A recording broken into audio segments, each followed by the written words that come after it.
All right, we're all ready to go. You can start.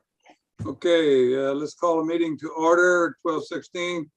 Appreciate everyone's attendance. Extend a welcome to the new two commissioners, Amanda Vey and Madeline White. And so, given that, we've got a roll call, the agenda here, and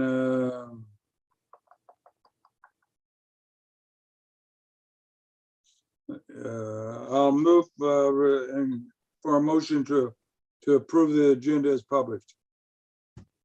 So moved. It's moved, and I see Amanda move her lips as a Second. All those in favor say aye. Aye. Opposed, say nay. Agenda is approved. We'll take a look at the meeting minutes of our last meeting, well over 2 years ago. I will entertain a motion to approve the minutes as published. Move. Second. I'd like to make a motion for a correction to the minutes. During that meeting and on the agenda was approval of the rules, proposed rules. The proposed rules was presented to the commissions.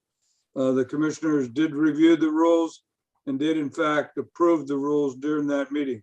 So I'd like to make an amendment to that meeting minutes that approval of the rules on February the 14th, 2020 were made. Do I have a second to that?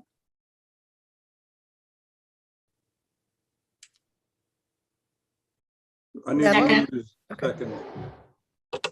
Okay, is it Madeline, you second it?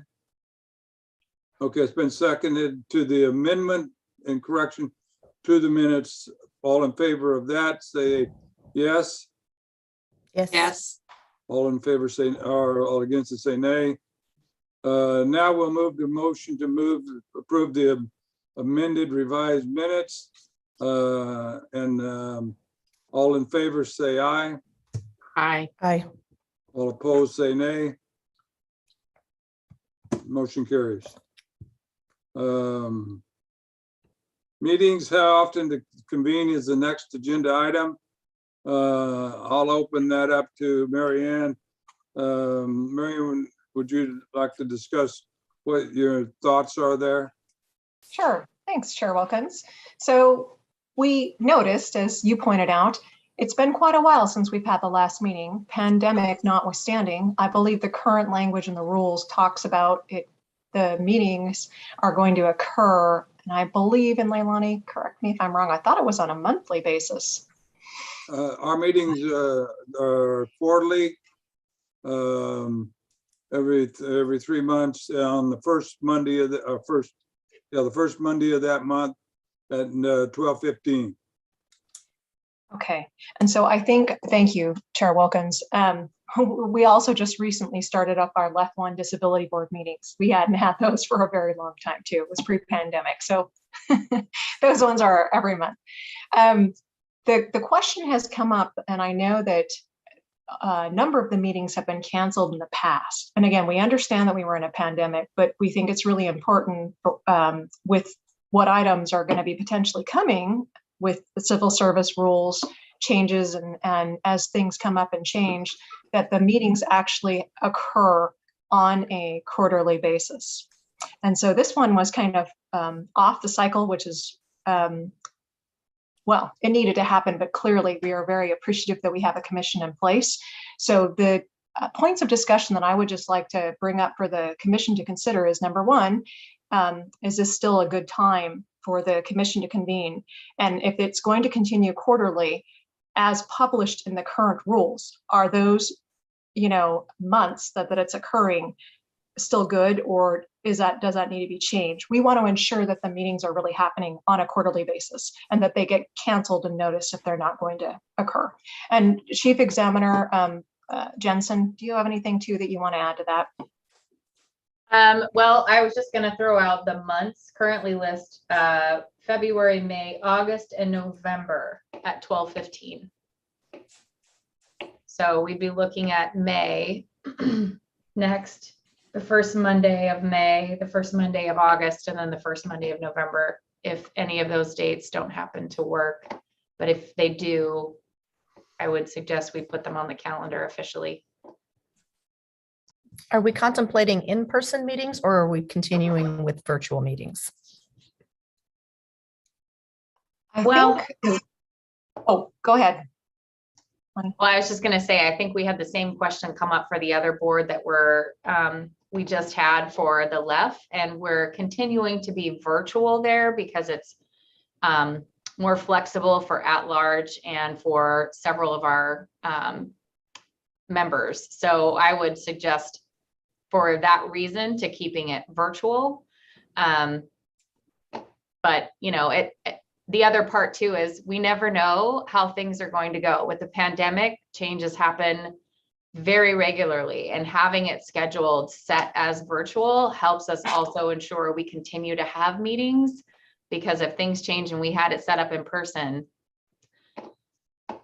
there's a potential we'd have to cancel and then pivot to try to make it virtual. So it's just easier for planning's sake to also maintain virtual, at least for this year. I'm okay with the quarterly meetings as they are right now. I'm also aware that if we need a special meeting, we have the flexibility to call a special meeting for the purpose of to address a particular issue. So rather than make any wholesale changes, if it's the consensus of the other two commissioners, I would say let's leave it as is and just be flexible for special meetings as may be needed. I'm okay with that. I'm fine with that. Okay. Means we don't have to change the rules either. No, and I think as Chief Examiner Jensen indicated, we would, slate that on the calendar. So the next meeting would be May, right? Right. Perfect. Okay, thank you for confirming, Commission. Thank you. Next item on the agenda is the appointment of the Civil Service Secretary. Marianne, I defer to you to any comments you might make toward that appointment. Yeah, so Commissioners and Chair, as you know, we previously had both Secretary and Chief Examiner, although I'm not sure that the Secretary was actually, even though the Commission approved that title, I don't know that that was ever used, but that was former Chief Examiner Kelly Nichols, who's been out on leave. And obviously for the purposes of needing to make sure that business goes forward and that, our civil service processes continue without any sort of hindrance, we had the situation come up where we didn't have Commissioners Bay and White yet, but with working with Chair Wilkins, and appreciate that, to kind of behind the scenes as to, okay, here's the process, we're going to have to get council to approve an appointment. And so Chief Examiner Jensen has been serving as both the Secretary and Chief Examiner. However, there is interest in ensuring that position is actually two.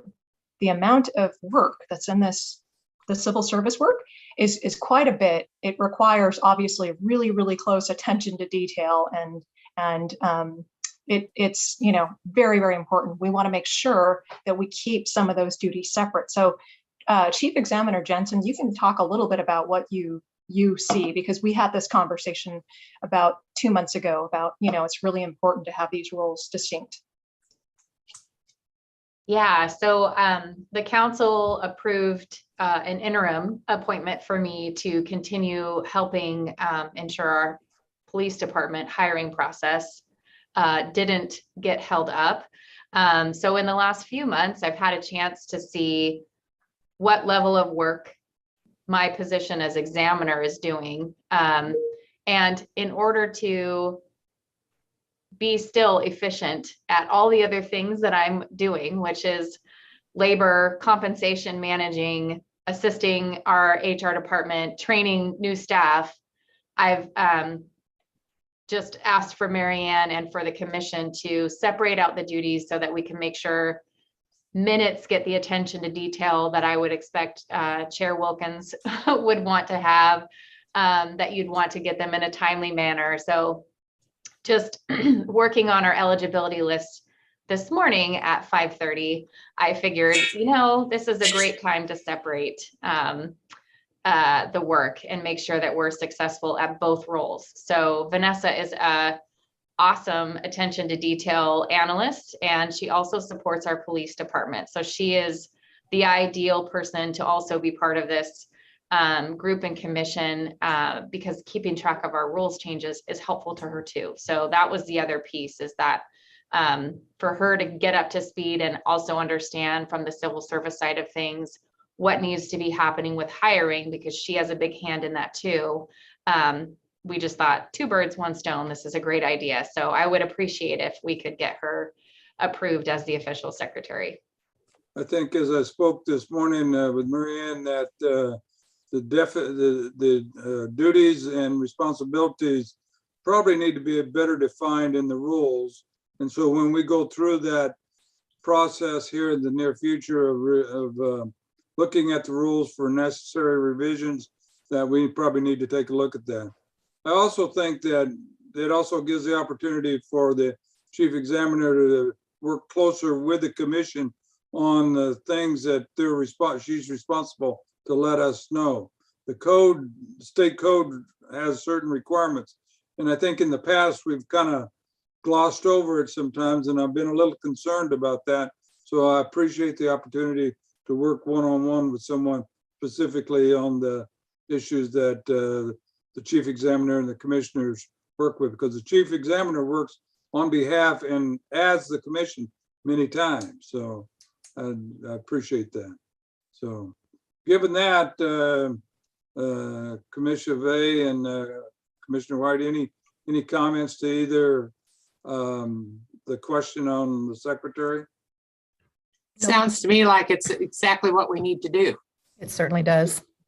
I'll entertain a motion to appoint Vanessa Medford as a secretary for the Lacey Civil Service Commission. I would so move. It's been Second. Moved in second. Any further discussion? All in favor say aye. Aye. Aye. All opposed say nay. Motion carries. Let's talk to the issue of confirmation of the chief examiner. Marianne, any additional comments on that? Yes, thanks, Chair Wilkins. Again, I would also recommend that Leilani Jensen, who's been serving as a chief examiner, continue to do so in that role. She is doing a fabulous job and has really been able to help, to your point, Chair Wilkins, about the organization detail, as has the chief secretary, Vanessa Medford. Both of them have been very careful about making sure that they're following the rules, understanding the rules. And again, they've been looking closely at the rules, and we'll have some recommendations for changes, not at this meeting. There is one item I mentioned to you, Chair Wilkins, but yes, I would recommend her appointment be confirmed by the commission, please. Okay. Commissioners, any comments from either one of you? I was just wondering, Marianne, I think you said that the other person, I can't remember her name, is on leave. Is she coming back? We aren't sure. Okay. And if she does come back, what happens? This wouldn't be, again, things have changed since she's been gone. And so this is really, with Vanessa now supporting the department and Leilani stepping in the role as chief examiner, I'd like to continue that. We've been able to make some changes, and I hope that the chief and DC Hollis have been seeing that. We'd like to continue that process, and I really don't want to, go back to the old format. I'd like to continue forward. So we've got plenty of other things that, plenty of other departments that can be supported. Well, then I move that Leilani Jensen is approved as chief examiner. Second. Been moved in second. Any further discussion? All those in favor say aye. Aye. Aye. All opposed say nay. Motion carries. All right, the next item on the agenda is the civil service rules update. Some housekeeping items. Marianne, I'll defer to you on discussion. Oh, thanks, Chair Wilkins. So we have one item in particular that I know of that we would like to bring before the commission to consider for updating. This is a conversation that the chief examiner, the secretary, and DC Hollis and Chief Almada and we had a conversation not too long ago. And so I'd love to let actually the chief speak a little bit about this, because the chief and DC Hollis had expressed the same interests that we had. Chief? Hello, good to see everybody. Even virtually, it's still fun to see everybody. Appreciate everyone being here. Welcome to the new commissioners. You're gonna love the assignment. It's lots of fun. Thank you. So you get to learn a lot about the police department today, so it'll be fun.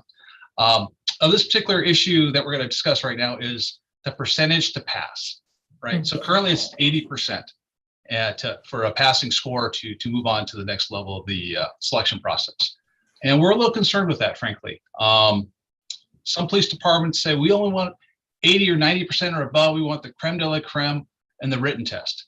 Well, what we find is that tends to be exclusionary to folks of diversity. And as we'll talk about in my presentation after we get through the rules portion of the program, of the agenda, you'll find that diversity is really, really important here in the city of Lacey. And it's really one of the touchstones of our community-based policing. We're one of the most diverse police departments in Thurston County, and that's reflective of one of the most diverse communities in Thurston County. And it's important that we achieve that. We would ask that the score would be reduced to 75%, which is still passing, which allows someone to move forward in the process to the interview phase. And once they get through the interview phase, then they come to the final phase, which would be the chief's interview. And the idea is to be more inclusive and welcoming, and that would help take care of any disparity or other issues in the testing process, and allow folks, once they achieve a passing score, to move on in the selection process. So it's really meant to be as a move towards being more inclusive as a department, as an agency. Deputy Chief Hollis, would you like to speak to this point? Sure. So good evening, commissioners and Chair Wilkins. Nice to meet everybody. Hopefully we can all meet in person one of these days. So one of the things that we've noticed in our testing criteria, as the chief had mentioned, was, as candidates come through and they score a certain percentage, once they come to our department, they then need to score, maybe they squeak in with a 70% on the written test. In their oral board process, they then need to really score much higher than that, because as the score reads, you have to have a passing score for everything at an 80%, which means we're averaging the two tests that our candidates are taking. And so one of the things that we noticed as we looked back through some of our past applicants and everything like that was there were some diverse candidates that we were missing because they weren't quite making that 80% mark. We still feel that these candidates are good candidates, or viable candidates. They're still passing all the required prerequisites, and we still will obviously continue to do a background, have our candidates go through the process to get hired on with the Lacey Police Department. So our hope is, in consideration of dropping the score down, the overall score down to 75%, that we then are able to increase the number of applicants that we're getting in the door here at Lacey PD. Because as you know, in this environment, we're competing with so many other departments in such a small pool of candidates, that any advantage we can get to try and bring more people to our department would be beneficial. So our hope is that you would consider this drop in overall score to 75%, so that we can continue to try and expand the number of people that we can get here at Lacey. Thank you. I do have two items. The display that you put on the screen shows it as Rule 4. It's actually Rule 6. You swap the V and the I. Somebody's got dyslexia. Yeah, that was me as I was trying to clean up the meeting minutes when I saw, much to my dismay, right, and switched over. The other question I have, does the RCW lay out a minimum grade of this? You spoke to a 70% or a passing grade. Does the state code lay out a prerequisite? Chair Wilkins, that's not something that I'm aware is embedded in the RCW, because they do give that discretion, particularly to the commission, to make that determination. So any jurisdiction can make it any level for a passing grade? Is that what I'm hearing you saying? We just Yes. happen to have a high. That's our one up to understanding, now? yes. Yes. That, okay. Yeah, I don't have a problem with the 75. I move that we accept the 75%. I think I'm fine with that. The only thing I would do, and maybe it's not time for semantics right now, but under section 2, it says passing score for an examination. Are we limiting it to the written examination? It's the or- combination of the scores of Combination. written and oral interview. Okay, then I will second the motion. So it's been moved and seconded to make this revision to the current rules and regs as stated February the 14th, 2020. Any further discussion? All those in favor of the motion say aye. Aye. Aye. Opposed, say nay. Motion carries. So Chief, good to see you again. I know a lot of things have happened in the last 2 years. I see you every once in a while at a social event or something. We say hi in passing, but I look forward to seeing what's been going on. So if you could give us an update, I'd appreciate it. Well, thank you so much. Okay, I'm going to share my screen, hopefully effectively. We'll do our best here. Hopefully you can see my screen. And Excellent, very good. Okay. All right, so today we're going to provide you with an overview of the Lacey Police Department. I know Jerry is, or Commissioner Wilkins is well aware of it, but I'll make sure the entire commission gets a brief overview of the department and kind of where we've come since the last time we've met. And there's been an awful lot of changes since the last time we met, as Commissioner Wilkins was talking about. For example, screen here. There we go. So since we last met, I came from deputy chief to interim chief to permanent chief. So just a little bit about me. I came up through the Santa Monica Police Department. I spent 29 years there, going from a police cadet up to captain, leaving that agency in October of 2019, coming to the Lacey Police Department as deputy chief. I held that position until April of 2020, when the Chief Semco had to leave for medical reasons, and I was asked to take over as the interim chief of police. And I served as the interim chief of police during all of COVID up until July of this past year, when we had a process and I was selected as the permanent chief of police. I just my educational background, I've got a bachelor's of finance, a business and finance from Cal State Long Beach. I have a master's of public administration from Cal State Northridge, and I have a leadership certificate in postgraduate studies from Claremont Graduate University and the Drucker Institute. Some things I'm involved with besides here at the police department, I'm on the TST Mental Health Services Advisory Committee, which is the sales tax to the county, and I advise on various ways to spend that money, frankly, for mental health services. I'm also on an initiative known as APPR, or Advancing Pretrial Policy and Research. That is looking for alternatives to cash bail for pretrial detentions, and looking at how we do that in a more equitable way here in the county. I'm on the policy board for that. I'm also on a National Racial Equity Roundtable for that initiative, and also on the communications committee for Thurston County. So that's a little bit about me. And after I was made permanent chief this past summer, we started the search for a permanent deputy chief. And I get to introduce you to my deputy chief, Chief Robert Bobby Hollis. And I'm gonna let him introduce himself and talk a little bit about himself. That's always fun to hear. But I'm very proud of him. He's a great addition to the police department, and he's been doing great things here. Chief. Well, thank you for that, Chief. So hello, everybody. I'm Bobby Hollis. Hopefully if I see you out and about, we can chit chat, shake hands. You know, I'm new to the city, so I'm still in the process of learning everything. For me, I've been in law enforcement for just over 20-ish years or so. Most of my time is spent in South King County. The last 15 years of it, I was at Kent Police Department. My last position was as a commander there. And that while there, some of the things that I did, I oversaw our traffic unit, oversaw our K9 program. I worked with IT projects, helped implement a new scheduling payroll system with the police department, our IT in Kent, and then our HR department, and was also involved in a body-worn camera system while I was there as well. Over the many years, I've been a recruiting officer. I was a SWAT officer, one of the things that I really wanted to do in my career, and a bunch of other assignments, kind of a jack of all trades, if you will. Education-wise, I'm not originally from Washington. I came to Washington to go to school at UW, go Dogs.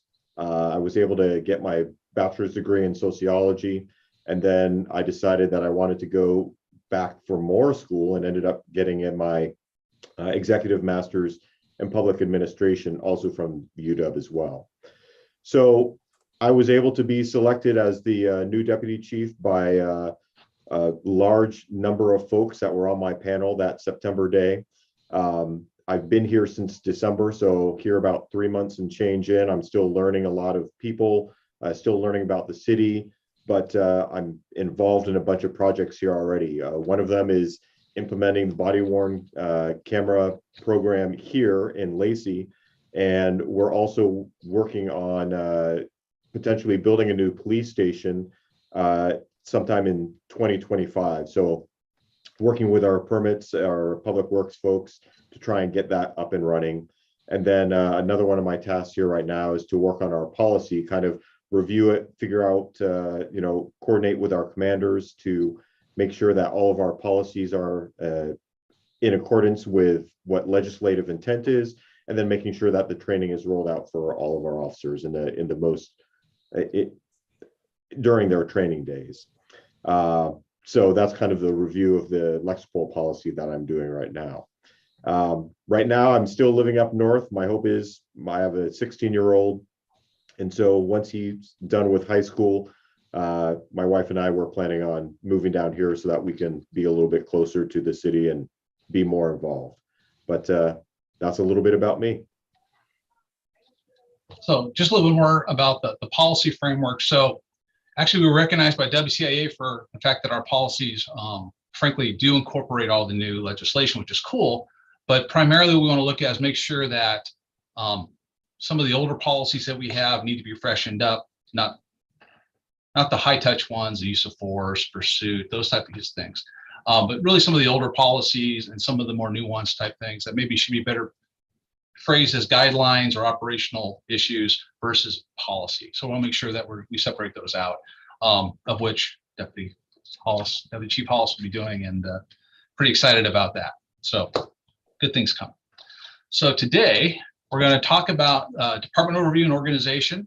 We're going to talk about our staffing and our status update. We're going to talk about our demographics, our hiring data from 2020 to present, and then we'll talk a little about Q&A and anything you guys might want to talk about as well. And we've already knocked out one of the items with the adjustment to the scoring. So thank you for doing that already. So I can take that off my list. Okay. So Lacey Police Department, as I talked about community policing, we heavily rely on community policing and community engagement model. We really emphasize community caretaking versus enforcement. More than happy to do enforcement when necessary, but we find that being community-based and engaging our community really has a more effective model at suppressing crime and creating better public safety. We pride ourselves on being modern and being progressive and transparent. As you may have noticed, we have a heavy social media presence that's increased in the last couple of years. We make sure that we post a lot of our data online so folks can take a look at it and really work on being as transparent as possible, which is really one of the pillars of 21st century policing, of building trust and legitimacy, really having robust policy and oversight and accountability, making sure that we're firmly entrenched in technology and social media, as we've already kind of seen, talking about body-worn video and in-car cameras and policies, things like that. I already talked about community policing and just work on crime reduction. Really work on training and education. And frankly, as I interview people looking to come to the police department, especially laterals, they talk about, they really appreciate the amount of training that Lacey is doing versus other agencies in the region. And also we have really a strong focus on officer wellness and safety, both preventative and also recovery and rehabilitative. So it's pretty exciting stuff. So that's just kind of a quick one there. Now I'll talk about our org chart really quick. All right, so we have 63 commission officer positions, 2 of which are succession planning. And then we have roughly, if I count it right, 15 civilian positions, 15 and a half. So going through, the majority of our folks are in patrol. As you see, we have an operations commander, 6 sergeants, we have 6 corporals, and then 5 officers positions for each shift. We have a traffic officer for both our blue team and our gold team. And then we have 6 community service officer positions that have been approved. Going to the other right side of the org chart, we have the investigative section, which is, or division, which is headed up by a commander. We have a sergeant with 5 detectives. We have 3 school resource officers. We have 2 community resource officers that primarily deal with homeless and community outreach and community engagement. And they're paired with a mobile outreach team, which is a civilian contract team that we use through Olympic Health and Recovery Services that go out and do help folks in crisis or homeless outreach. They do some amazing things. I'm sure you heard about them. And we'll be instituting a new sergeant over that whole section of both CRU and school resource officers here in the near future. And then the center section is the administrative division, which is headed up by the deputy chief. There we have basically our front office crew and a customer service supervisor, an evidence technician, and then we have a personnel and training section with our sergeant. He oversees the officer we assigned to the training center in Burien, which is the academy. We also have a part-time car washer, and then we have our volunteer unit of LRUs. Down at the bottom, the little gold and yellow section, succession. Those are two positions that are not permanent positions. They were voted to us by the council that allow us to address the time lag it takes from when someone says, I'm going to retire or resign, until we can actually recruit, select, background, and train someone to fill that spot. And you're talking anywhere from an 8 to 10 month time lag to fill a position. Oftentimes when an officer leaves, we get only 2 weeks notice. So to fix that time lag, we created these succession positions. Originally there were 3. One of those positions has been turned into that community resource unit sergeant I was just talking about. So here's a kind of a view. Up at the top right, you'll see an IS vacancy. That's for the body-worn camera. We'll have an embedded IS person here to work the technology and provide oversight of all of our technology we have here at the police department, of which we have quite a bit, and assisting with records requests and discovery and redaction of the video. We're bringing on another DA3 to assist with that role. Also, you'll see an executive assistant, the Office of Chief of Police, and a management analyst, who is also a crime analyst here at the city. So that's your police department. Really proud of it. It's the way it's organized is scalable as we grow as a department, which we anticipate doing based upon the community growth we're seeing here. We're one of the fastest growing communities in Washington, and we need to be able to scale up to address those needs. So talking about our current staffing status. So we're doing pretty well. Right now we're down 1 corporal, but we're having a corporal process up on March 24th. That's in progress. We're very pleased that we've been able to be so aggressive in our hiring. And I'll talk about that a little bit, but we're down to, we have 2 people in backgrounds. We have 4 pending going to the academy, which leaves us only 3 open positions here at the police department for commissioned officers. That is an amazing achievement, and you'll see why in a second. On the civilian side, we currently have 1 person in backgrounds for a department assistant 3 position, and that second position will be open once we start our body-worn video program. So that will be filled soon, hopefully. Community service officer. So we usually, before this year, we had 4 community service officer positions.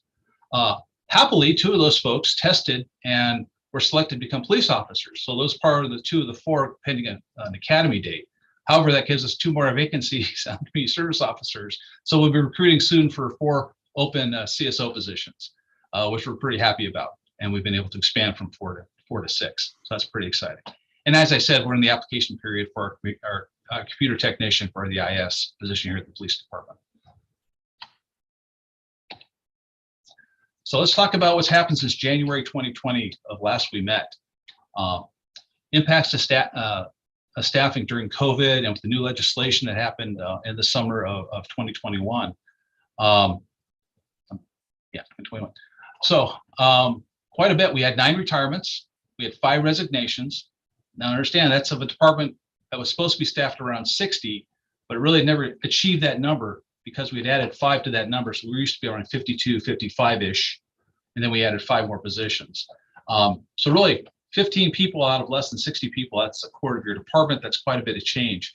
But of those 5 resignations, actually 1 came back. That officer went to another jurisdiction, tried it out for a little bit, realized it really wasn't what he was looking for, and asked to come back. But it was after the 12-month cycle, so we had to go through the entire hiring process. He was brought back, and he is a great addition to our police department. We're happy to have him back, and really helped with our institutional knowledge, bringing that back, and also what he had learned while he was away. We have 2 officers on long-term L&I leave, labor industry, which is workers' comp. And of that, I have 1 announcement. He'll be leaving in June for retirement. I just spoke with him last week, and that'll have 1 more opening for us at that time. So in that time, we've been able to hire 18 officers, of which 12 were entry level and 6 were lateral. We've also had promotions of 6 corporals and 1 sergeant. So we had a corporal test in the meantime. We had a sergeant's test in the meantime. So a lot of things happening in our since January 2020 that we've been working to fill positions and to make sure that the police department was fully staffed. So talking about the demographics of the city, this is the latest census that we have. Approximately 70 or plus % of the city is white. About 6% is African American, about 8.5% is Asian. And then we have positions of Native Hawaiian, Native American, about 12 to 13% Hispanic, and then folks that 8% or more that identify as 2 or more races or ethnicities. Going to the Lacey Police Department employees, you'll see a very similar demographic between the 2. Again, the ratios are very similar. A little less than 70% are white, almost 9% are African American, almost 12% are Asian, and then we have a mix of others, as well as 9%, almost 9% being white with Hispanic, which is how it's identified with the U.S. Census. As far as our gender equity, when I got here, we were about 20/80 female to male. As far as our gender equity, we're right up to about 30% currently, and we're continuing to work on our equity numbers. As the deputy chief will tell you, I am big on gender equity. I think it's important. I'm big on, frankly, all equity, but I think this is something we really need to pay attention to in order to make sure that we are an inclusive and welcoming department. It's not important. We can't just be inclusive. We have to be welcoming. People need to know they can come here and be successful and achieve what they want to achieve in their vocation. And that's really what the deputy chief and I are working towards, along with all my command staff. And deputy chief, please jump in at any time. I gave a very similar presentation to the deputy commission. I forgot to bring in the deputy chief, so I want to make sure I'm going to give him an opportunity to say anything he wants to add to the conversation. Hiring demographics, pretty pleased with these. So in 2020, we hired 9 officers and 4 civilians. And in 2021, we hired 4 officers and 2 civilians. And that's in the middle of COVID, which is, they shut down the academy at one point. Really difficult time, frankly, to bring people in the door and get them trained up. But we continue to do it. And I'm very proud of that achievement. Frankly, Sergeant Knight has aged quite a bit, my hiring personnel sergeant. Poor guy, I put a lot on his shoulders. He does a great job, along with all the folks involved in the background process and detectives and the selection process in the front with the oral interviews. Really got to take my hat off to all those folks. Really do a tremendous job. And so far in 2022, early in the year, we've already hired 5 officers. So we're very pleased with our level of work here. And you'll notice just by the graph, really worked on inclusion and diversity as we move forward. As you'll see, we hired 18 commissioned officers, 6 of which were female, so 1/3. Civilian, they were all female. That was community service officers and called Department Assistant 3s, which are our records folks that work in the front office. So for a total of 24. Again, balancing in the commission offer and the commission ranks, really a balance between entry level. So you have a newness, excitement, energy, but not a lot of institutional knowledge. And then 6 laterals, again, having that institutional knowledge and experience, and a little more wisdom as they come in, so they kind of understand where we're going. So really being careful when we bring laterals over that they understand the Lacey ideal and how we do things here. And then as far as our diversity, again, you'll notice quite a bit of diversity as we go through the hiring, making sure that we are reflective of our community and an inclusive and diverse organization. This is just a graphic reference, a visual representation of the graph you just saw, which gives you an idea. As I said, 6 of our 18 hired commission officers were female. Of all hires, it was pretty balanced, right? When you add civilians and commission officers.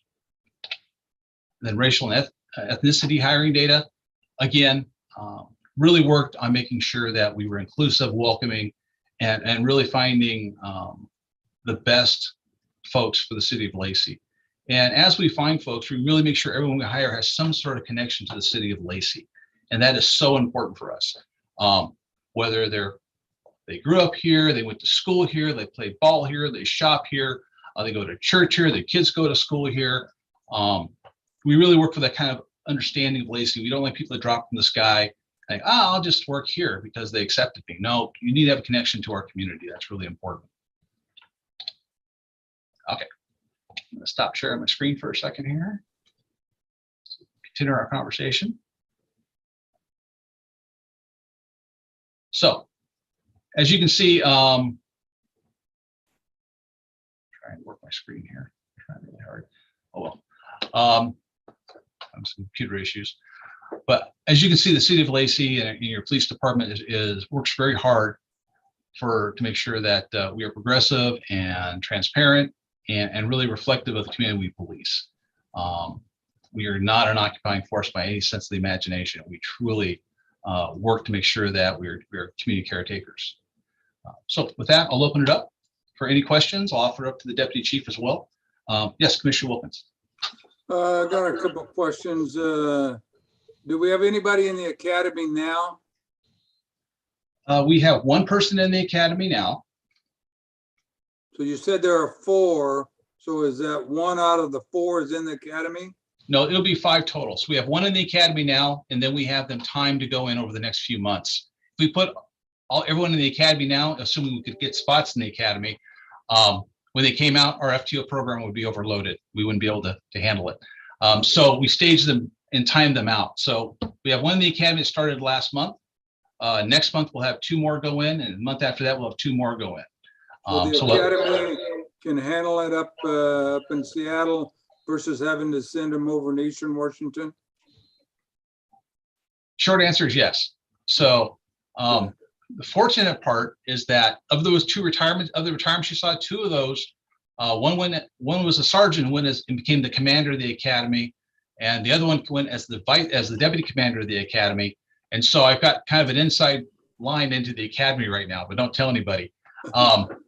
And frankly, and I also have, like I said, I have one of the TAC officers up there is one of my officers at the academy. So fortunately, there's a lot of Lacey at the academy. There's a lot of Lacey, frankly, input at the academy and the Lacey way of doing things, which speaks very well for all of Washington, and that they're being trained in the way we do things. I spoke to earlier that our policies, after the new police legislation came in, were really highlighted by WCIA for being inclusive of all the new legislative intent, and really was put up as one of the templates of how police departments should really incorporate the new legislation. We're very proud of that. But yeah, the academy can handle the folks we're sending. Most departments have to wait right now between 4 and 6 months to get an academy slot. We're very fortunate that we're able to have that inside access and get a little faster response from those folks. Oh, that's good. If you could keep us informed as graduation dates, I think some of the commissioners would enjoy going up and attending the graduation. Of the 4 that are pending Have they been brought on pre-academy? Yes. As soon as I get them, I grab them and I put them to work. Okay. You put them to work, okay. And we train them as, frankly, community service officers to really get that perspective of how it is to be a civilian first.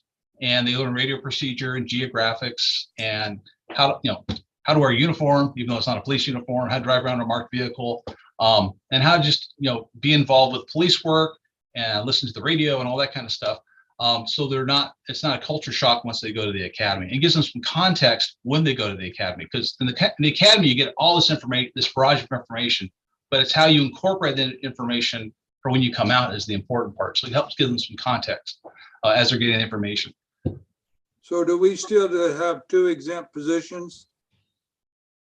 Yes, that would be myself and the deputy chief. Okay.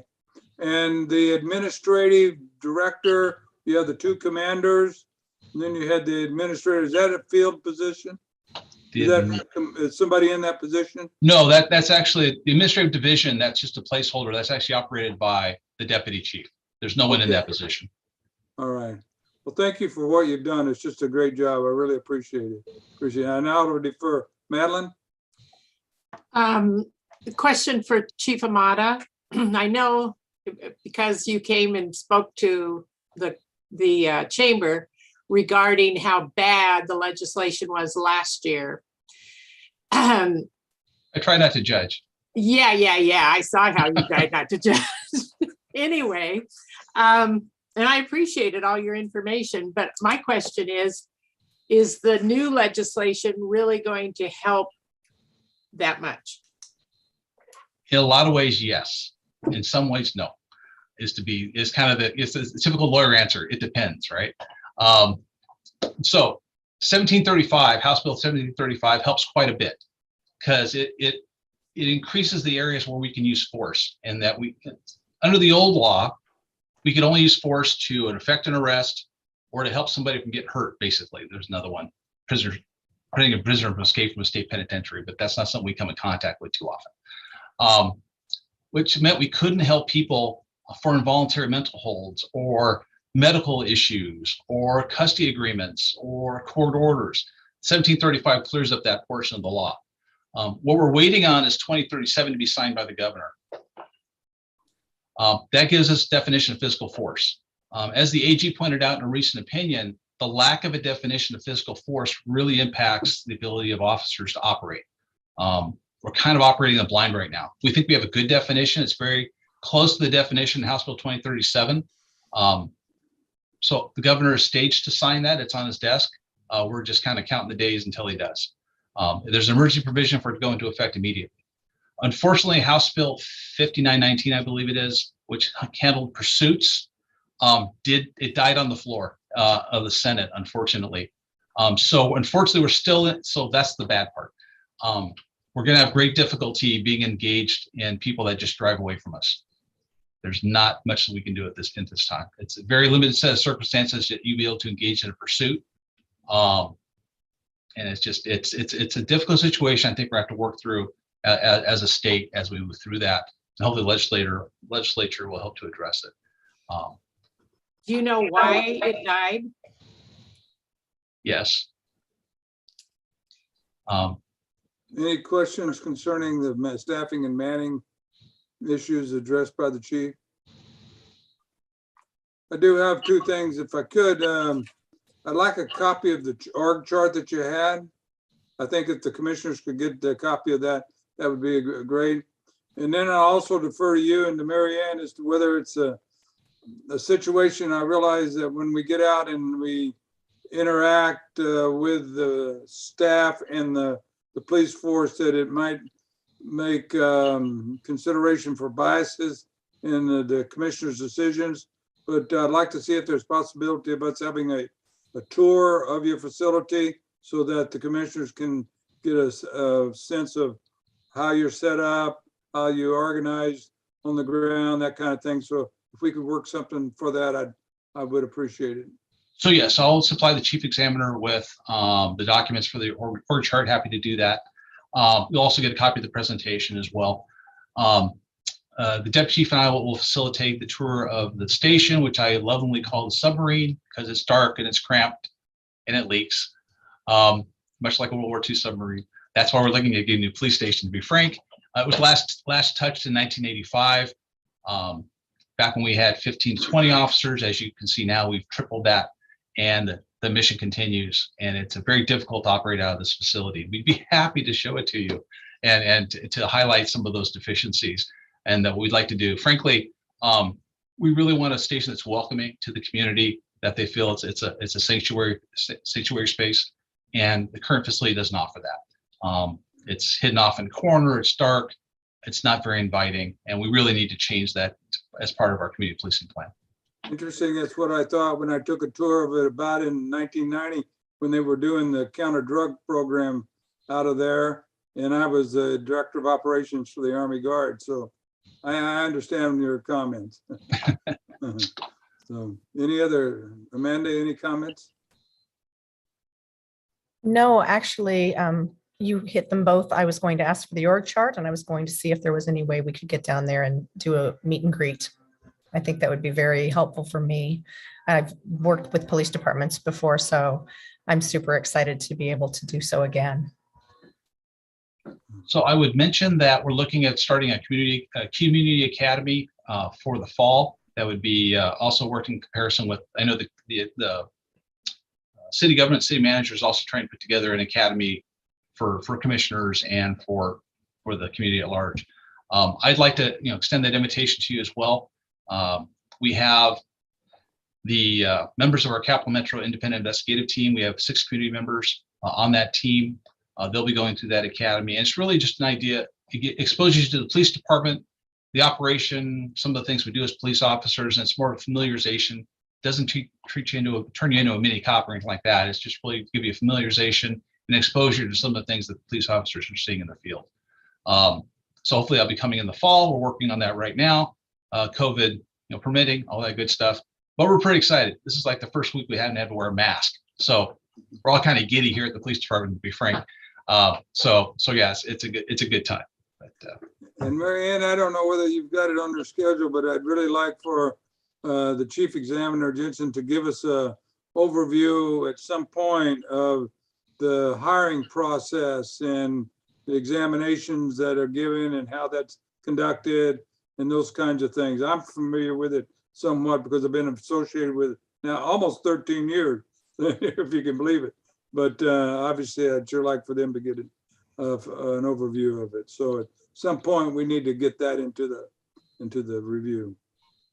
Sure. No, I certainly understand that, Chair Wilkins. And like I said, we're still, I know. We've been bombarded with recruitment. So I, again, apologize. It feels like we're playing catch up, but it's not necessarily a bad thing. We really like the fact that we have a fully seated commission and obviously new DC and the chiefs in place and our examiner and secretary. So I just had, Chair Wilkins, 2 items that were on the list that I just wanted to touch bases on for the commission. The first was, if you're still so inclined to serve as a chair, which we appreciate that you have, just wanting to confirm that you're still comfortable in that role. And, the commission, of course, the chair leads the meetings and really appreciate that. That's an important function. So Chair Wilkins, are you still comfortable being the chair? I appreciate it. Of course, Isaac retired before I had the opportunity to.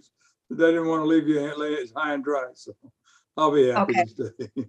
Okay, great. And then the other one was, we'd like to get a copy. As you know, Chair Wilkins, you and I have been kind of going back and forth with here are the dates, right, that we have for the term dates. And we'd like to actually get that information out to you guys, a distribution list of the term dates. But the other question that I had is, if we were to provide this information, if anyone asked, are you comfortable at all providing an email or any other contact information other than just your name and your term? If someone asked, right? Or if it was posted on our website. So, and again, that's not something you have to make a decision on today. It's just something to consider, right? Because a term list that we're going to have is not going to have any of that contact information on it this time. It just has your name, your position, and the term date. The term date, we've come to a consensus on that. Am I not correct? Okay. Correct. And then, Correct. So the term dates have been on the website, the committee, the city's website. I don't have a problem with my name and term dates on there. I mean, that should be public knowledge. I assume we've all finished the training on the privacy and what am I trying to say? Records review and public knowledge, whatever I'm trying to say here. Right. Part of that concern was if we give out emails, does that now become public record of somebody asking me a question concerning the commission to my personal email? And so does that subject my personal email to full exposure to the disclosure rules? And I'd be concerned about that myself. It would. Completely understandable. Yes, that's what I understood as well. Absolutely, So it would. the only other suggestion that I would have, and if the commission is interested, I did this the world that I came from. We had emails set up for the commissioners, and it was, city email addresses. Yes. And so if you're interested in that, I can check into that further. We thought about that before, and previous individuals did not feel that was something they wanted to do, but I would agree to do. When I was with the Port Commission, they did that for us so that all our correspondence was outside our personal email. So I don't have a problem. I think that's, if we're going to do business and be subject to disclosure, I would prefer to have a city email or another email just for that purpose. As would I. You bet. We'll be happy to look into that Great. and let you know as Okay. soon as possible. And those are the only two things I had. Chief Examiner Jensen, did you Chief, have did we anything else on cover- the list? Chief, did we cover the corporal assessment process? It's on the agenda, the corporal assessment process, March 23rd, 2022. I'm not so sure that I captured that as part of your presentation or something we've done or should be doing. Yes, we're having process on March 23rd. March We had the 24th. application period, March 24th. I'm sorry. March 24th. You're absolutely right. I changed it in one spot, not the other. See, that's why you got a deputy chief, keep you straight. Awesome. All right, so we had the application process. Last week we had a pre-assessment process briefing for all the participants. And on the 24th, we'll have the assessment process that's being set up by PST. And yeah, we're pretty excited about that. Like I said, we have one current opening, and once we make the special operations sergeant, I would imagine we'll have two potentially. So depending on how that process shapes up. So we'll see how that all goes. But yeah, very exciting. And we have a current sergeant's list that's good for, I think, till November. That's correct. But I have to check the exact. Okay, and do you know how many's on that list? On the sergeant's list, Yeah. I get for every spot I get 3 names. I'm not sure because HR holds that list, I don't and we have the rule of 3. I don't know how many's out there on it, so.